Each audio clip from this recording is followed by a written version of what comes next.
पुणे महानगरपालिकेतील कामगारांच्या विविध प्रलंबित मागण्यांसाठी कामगार हितरक्षक संघ महाराष्ट्र राज्य आक्रमक झाला असून मागण्या तातडीने मान्य न झाल्यास बेमुदत आंदोलनाचा इशारा देण्यात आला आहे।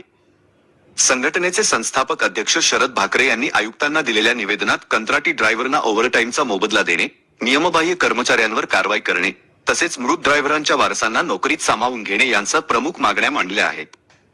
प्रशासनाने याकडे दुर्लक्ष केल्यास तीव्र आंदोलन छेडण्यात येईल असा इशाराही संघटनेने दिला आहे।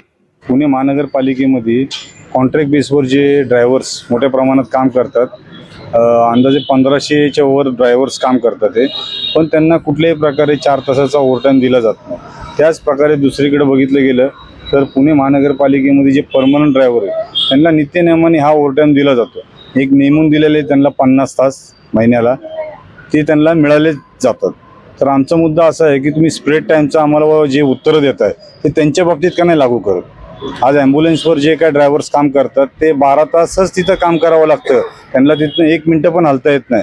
तर त्यांना सरळ कायद्यानुसार जे आता मोदी साहेबांनी पण नवीन कायदे काढले त्यानुसार पण 8 तासाच्या वर तुम्ही काम करून घेऊ शकतच नाहीये। जर तुम्हाला वरचे 4 तासाचा ओव्हरटाईम द्यायचा आहे तर संघटनेची सरळ मागणी आहे की त्यांच्याकडनं 8 तास काम करा, 8 तासाच्या नंतर त्यांची सुट्टी करा। तो एक आमचा मुद्दा महत्त्वाचा आहे।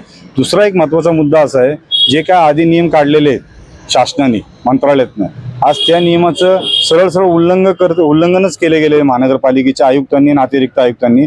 आम्ही पुराव्याशी त्यांना पेपर दिलेले आहेत 2 कामगारांचे जे झाडू खात्यामध्ये परमनंट आहेत। आता त्याच्यात एक 4 अपत्य आहे आणि एकाला 3 अपत्य आहे, त्यांच्यावर कुठल्याही प्रकारे कारवाई केली जात नाही। त्यांचे आम्ही मुलांचे दाखले सुद्धा दिलेले आहेत। आणि दुसरीकडे या ज्या ताई आहेत पल्लवीताई, या पल्लवीताईंवर 3 अपत्य असताना 2022ला यांच्यावर निलंबनाची कारवाई केलेली आहे। तर ह्याच्यात एक दुजाभाव आणि त्यांच्यात एक दुजाभाव असं का केलं जातं हे आम्हाला खूप मोठा प्रश्न पडलेला आहे। आणि आम्ही वारंवार पुराव्याशी दाखवून सुद्धा कारवाई करत नाही। ह्याच्यात आता काय समजलं पाहिजे, आयुक्तांनी काय ह्याच्यातमध्ये केलंय का अतिरिक्त आयुक्तांनी केलंय की जे पेपर नुसते फिरतच राहतात, डिव्हिजन इन्क्वायरी चालली आहे, अमुक इन्क्वायरी चालली आहे, तर हे कुठेतरी थांबवावं, एक तर सरळ कारवाई करावी यांच्यावर।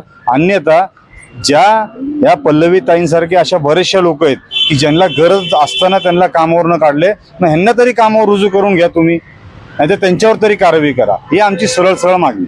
माझं नाव पल्लवी गायकवाड। मी 2016 मध्ये जॉईनिंग झाले होते। मला 3 अपत्य आहेत, ते नियमानुसार 2005 नंतर 3 अपत्य चालत नाहीत। मला त्याच्यावर बडतर्फ केलं कामावरून। हो, माझ्या दिराने अर्ज केला, 3 अपत्य चालत नाहीत म्हणून त्यांनी जन्म दाखले तिथे सोडून तिथं पुरावे सादर केले, त्यामुळे मला बडतर्फ केलं कामामधून। की जे अजून नगरपालिकेत कामाला आहेत त्यांना 3-4 मुलं आहेत, ते अजून पण कामावर रुजू आहेत आणि मला गरज असताना मला कामावरून काढून टाकलं। मला पण कामावर परत रुजू करून घ्यावी अशी माझी अपेक्षा आहे। 2005 साली जी महाराष्ट्र शासनाने एक अधिसूचना जारी केली, त्याच्यामध्ये प्रत्येक प्रवर्गातली जे कर्मचारी आहेत त्यांना अपत्यासंदर्भात डायरेक्शन आणि त्याबद्दलचे प्रतिज्ञापत्र महाराष्ट्र शासनाने ज्या कोणत्या आस्थापना आहेत त्यांना घ्यायला सांगितलेले होते।